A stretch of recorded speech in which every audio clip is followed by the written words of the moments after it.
आगरा के circuit house में महिला संबंधी मामलों की जनसुनवाई चल रही है और बातचीत के लिए हमारे साथ हैं राज्य महिला आयोग के अध्यक्ष ममता चौहान जी।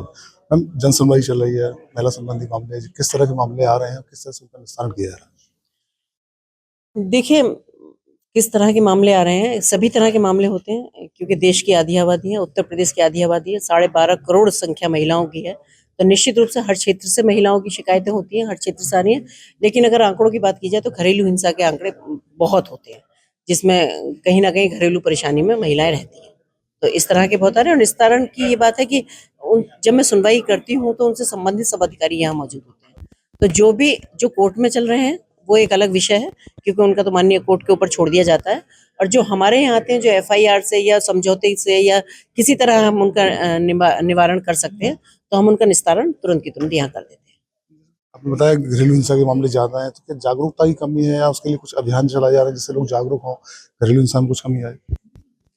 देखिए, जागरूकता की तो थोड़ा सा है ही। मैंने जो हमेशा से करती हूँ कि जो आत्मनिर्भर बनाने वाली बात है, तो वो बहुत सारी चीजें हैं ऐसी कि जैसे अगर जब आत्मनिर्भर बनेंगी या अपने अधिकारों के बारे में, ये भी थोड़ी सी मैं आपको बताना चाहूंगी कि अभी जो मेरा नया प्रोग्राम है वो ये है कि जो मेरा मेरी टीम के द्वारा कि जो हमारी जितने भी हमारे उनके अधिकार हैं, जितने भी कानून है, क्योंकि थोड़ा सा भी कानून में भी थोड़ा फेरबदल हुआ है, उन अधिकारों को उन महिलाओं तक पहुंचाना।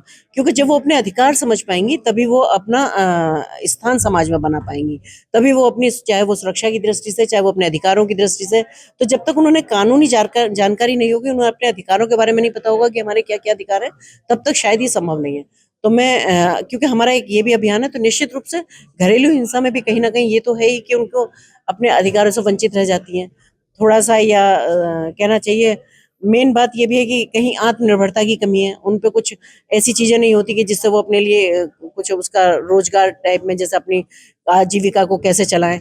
तो इस तरह की चीजें भी हैं। तो हम कोशिश कर रहे हैं कि पूरी तरह की हम कैसे जागरूकता लेके आए, हम कैसे लोगों की मदद करें।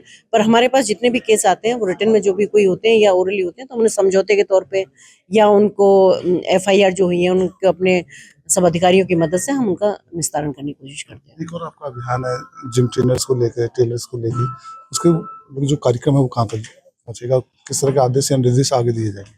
देखिए, अभी तो हमने क्या कहा है कि उसमें जितना भी है उनकी हम संख्या को देख रहे हैं कि कहाँ कितनी संख्या है, कितनी रिक्वायरमेंट है। उसके बाद हमने उनसे कहा है कि अगर उनको लगता है कि उनके पास, क्योंकि उनका माइंड सेट नहीं था कि उनको ट्रेनर या किसी के लिए आवश्यकता है, कितनी प्रशिक्षित महिलाओं की, तो हमने उनसे कहा है कि वो हमें बताएं और हम जाकर उनको करेंगे। क्योंकि बहुत सारी NGO, बहुत सारे संगठन ऐसे हैं कि जो महिलाओं के प्रशिक्षण केंद्र चलाते हैं, तो हम वहाँ से उनको महिलाएं दिलवाएंगे। उसके बावजूद भी अगर उनको कम पड़ती हैं तो हम विशेष रूप से अपनी, चाहे हम समाज सेवी संस्थाओं से, चाहे संगठन के द्वारा, हम कहकर प्रशिक्षण केंद्र खुलवाएंगे और फिर हम उनको प्रोवाइड कराएंगे।